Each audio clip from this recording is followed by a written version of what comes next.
Yo, hey everyone, Najee here again from NajeeShaw.com. Today I want to share with you about what they don't tell you about in entrepreneurship. And then sometimes what I feel, when some of my friends talk to me, some of my family members talk to me, it always feels as though that they think that I'm swimming in money, or, that I'm popular, that I'm successful, like that I'm winning, hashtag success, hashtag crushing stuff, people sometimes think that I wake up very happy, full of passion, that I will wake up, energized by my passion, by my dreams, with lots of exercise, that I will do a cold shower, that have lots of visualization exercise, then drink my bulletproof coffee, and then start my day and where I crush my day, right? That I can take holidays whenever I want, however long I want. I can fly, I can jet set however I want, and that's what I think that an entrepreneur is. Um, if you're an entrepreneur, so I'm an entrepreneur, right? So right now, entrepreneurship seems to be really trendy and really hip. People think it's cool, I shared recently in Reddit that it's getting very popular, and somebody told me, "Oh no, entrepreneurship has been always around for thousands of years, way before you're born." I'm like, "You jackass! You know how is it so popular right now? Because in the era of today, we have the super billionaires, super millionaires. You talk about Jeff Bezos, Elon Musk. Let's talk about Google, Facebook, Amazon. All those super platform companies that have been making a lot of money. You throw in your social media like TikTok, Instagrams, right? That where people and celebrities drum up the sexiness of entrepreneurship, and that's why it becomes very trendy right now. But there's a lot of things that happens to an entrepreneur. Firstly, it's always stressful to me. I'm always firefighting. I'm always having some certain problems, and these problems are always like, it's always inconvenient timing. It's either after office hours, or on a Sunday, or on a Saturday. You know, I can't clock out. There's no clocking out.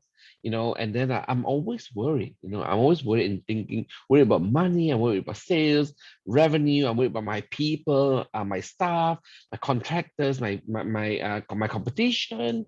If my business compliant, I'm always worried about things, and I'm always thinking, like what I shared about point one. Not just about problem solving, not just about firefighting. My brain can't switch off. I'm on 24/7. For me, there's no such thing as 9 to 5, 9 to 6, and then after 6 o'clock, oh, I'm done. My work is done, and I'm chill. Or Friday evening, 8 o'clock, I clock out, and I'm good for Saturday, Sunday. No, my brain's always working 24/7, 24/7. Is it because the business make me think 24/7, or is it because I think 24/7? That's why I have a business. I don't know. Maybe both. I don't know. Maybe we fix each other. And work never ends. It's just a ridiculous amount of work, and work just keeps on coming in, coming in. It doesn't end. It's not like you close a file and then you're done. Um, you're done with one thing, and then another project come in. Then something here, another thing come in. And some people tell me, "Hey, Nigel, why can't you just delegate?" Yes, delegation. I delegate as much as I do. I delegate a lot. Most of the time, I like to build businesses that run without me. I'll share with you in an earlier video. But there's something that you can't delegate. There's a very high level executive decisions, the high level thinking that cannot be delegated. I mean, thinking is hard because not many people like to do it. So work never ends, and there's always a lot of thinking, right? And some not all things can be delegated. Relationships will be tested. This relationships tested is talking about from a personal standpoint and from a business standpoint. So let's first talk about the business standpoint. If you have co-founders with you, if you have partners with you in your business, you must understand that you will be working with these partners, co-founders most of the time, right?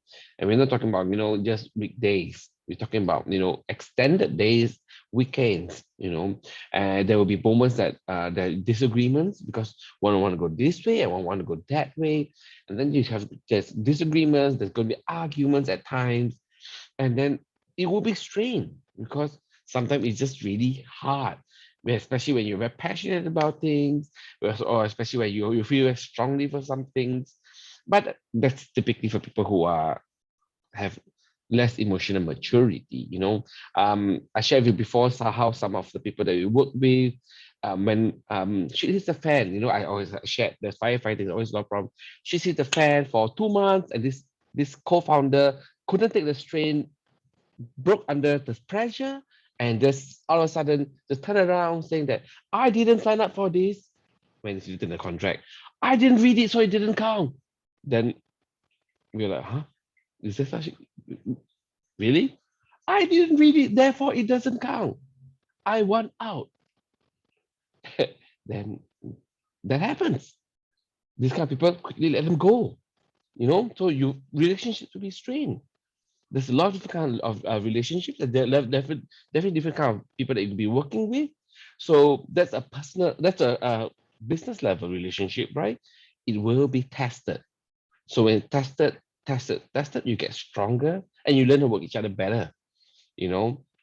And then that's for the commercial side, the business relationships, and that's for a peer level, like a C-suite executive level, founder level. You have to learn to deal with people below you as well. It can be your executive, that can be your contractor, that can be your vendors, that can be your staff, your employee. So, and that could be your clients, right? So there's a lot of relationship that you're going to be dealing with from your business perspective. And then there will be some that we strain. Sometimes shit happens, sometimes errors are made. So you got to learn how to deal with them, communicate wisely, communicate gently. You know, of course, when you work so much, so hard, so long, it might strain your personal relationships, right? Your spouse may be asking, hey, why are you just checking out of your work? Why are you working all the time?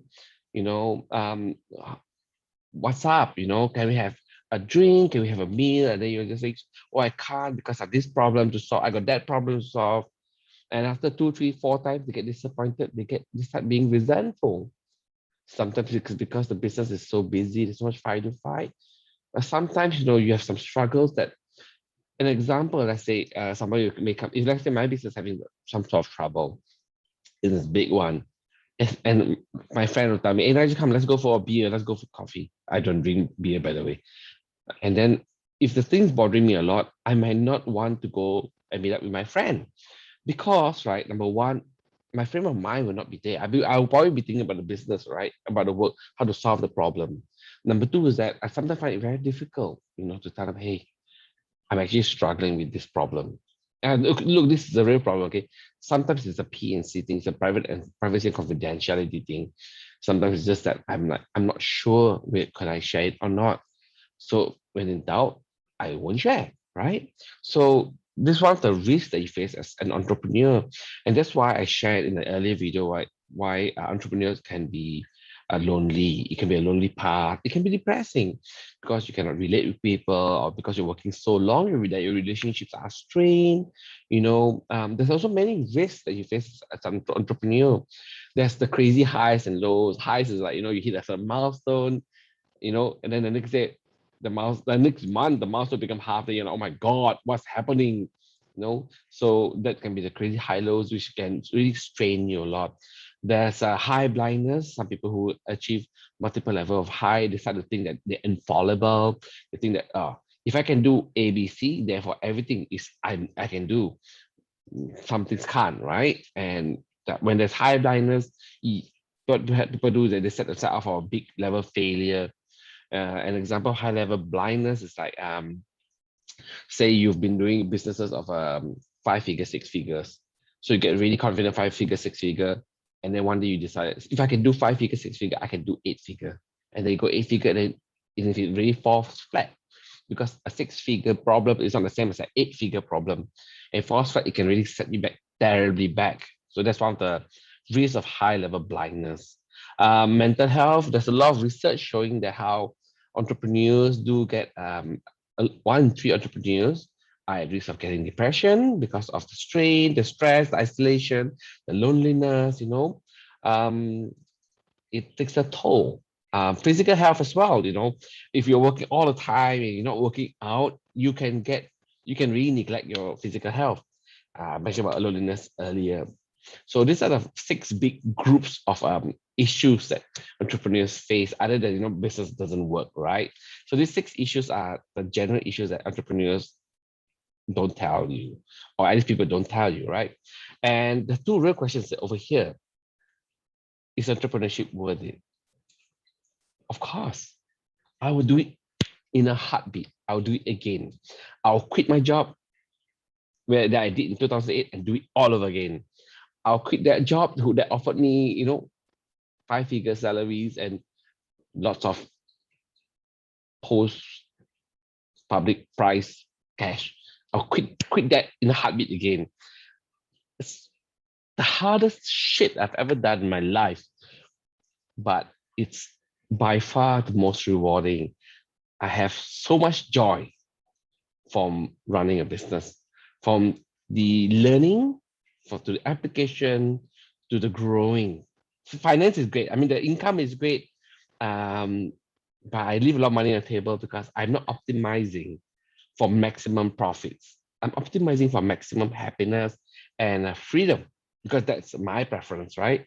Um, and I mean, I've got to come up with a different video for you guys about the details about why I think entrepreneurship is such a good thing, and going deeper over here. So is it worth it? Of course it's worth it. Going deeper. So the real thing to answer is that, some people think that, oh, I got to quit my job so I can build a business. And I would say to you that nowadays, I would say, don't do that. Don't do that.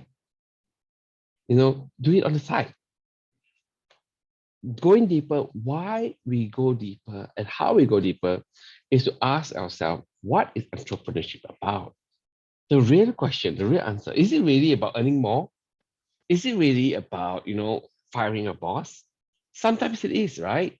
But oftentimes it's not really about that only, you know. Um, Sometimes it's about finding purpose, meaning.